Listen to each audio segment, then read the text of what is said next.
सारी दिशा, मग कोणत्या दिशा उघडल्या?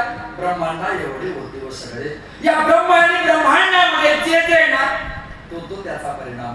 आणि ज्ञानोबा बोलतातच 9व्या अध्यायामध्ये, म्हणून अर्जुना मिनसे ऐसा कवन ठाव असे परिप्राण्याचे दैव कैसे जेन देखते माते, जेन देखते माते परिप्राण्याचे दैव कैसे ऐसा कवन ठाव असे. म्हणून अर्जुना मिनसे ईश्वर सर्वभूतानां हृदयेश्वर तिष्ठति ब्राह्मया सर्वभूतानि यंत्ररूढानि माया, यंत्ररूढानि माया ब्राह्मणे सर्वभूतानि हृदयेश्वर तिष्ठति ईश्वर सर्वभूतानां सर्वस्य चाहं हृदय सन्निविष्टो अहं सर्वस्य हृदयं प्रविष्टो.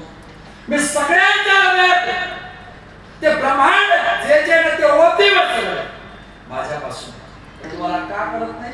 मन बुद्धीकडे ऐसे नाही. जे तर मनाची नखी न लगे, बुद्धीची दृष्टी न रिगे, इंद्रिया की जोगे. काय होईल इंद्रिया की जोगे, बुद्धीची दृष्टी न लगे, जे तर मनाची नखी न लगे, त्याला काय जाणणार? त्याच्या पलीकडे, मनाच्या बुद्धीच्या पलीकडे. बुद्धीची व्याख्या भगवंताने केली दुसऱ्या अध्यायात. पुन्हा व्यावसायिका बुद्धी रेकेह पूर्णनंदन बहुशाखा ह्यनंतश्च बुद्धय अव्यावसायिना, बुद्धय अव्यावसायिना बहुशाखा अनंतश्च हे पूर्णनंदन अव्यावसायिक बुद्धी एके. ती जी बुद्धी त्या बुद्धीमध्ये पुन्हा प्रकार.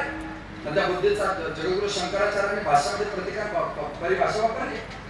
समाजाचं वाईट झालं तर चालेल, माझं वाईट झालं तर चालेल, पण समाजाचं वाईट झालं पाहिजे. माझं वाईट झालं तर चालेल, पण समाजाचं वाईट झालं पाहिजे. याला म्हणतात तामस बुद्धी. समाजाचं वाईट होऊ द्या, पण माझं एकट्याचं चांगलं होऊ द्या, हिला म्हणतात राजस बुद्धी. माझंही चांगलं होऊ द्या आणि समाजाचंही चांगलं होऊ द्या, हिला म्हणतात पारमार्थिक सात्विक बुद्धी. सात्विक बुद्धीचं वैशिष्ट्य आहे. म्हणून गेले ना कधी मंदिरात, देवाला प्रार्थना करा, देवा सगळ्यांचं भलं कर, सगळ्यांचं भलं कर, फक्त सुरुवात माझ्यापासून कर.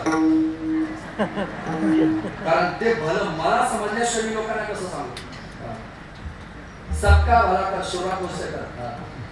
सात्विक बुद्धी. याच्या पुढे बुद्धी तिला म्हणतात मेधा बुद्धी. लहानपणी ते गरोदरपणाचा 5वा महिना आणि 3.5 वर्षाचा बाळ, ते संस्कार होतात, तिला म्हणतात मेधा बुद्धी. त्या मेधा बुद्धीनंतर एक बुद्धी तिचा मती बुद्धी. मती बुद्धी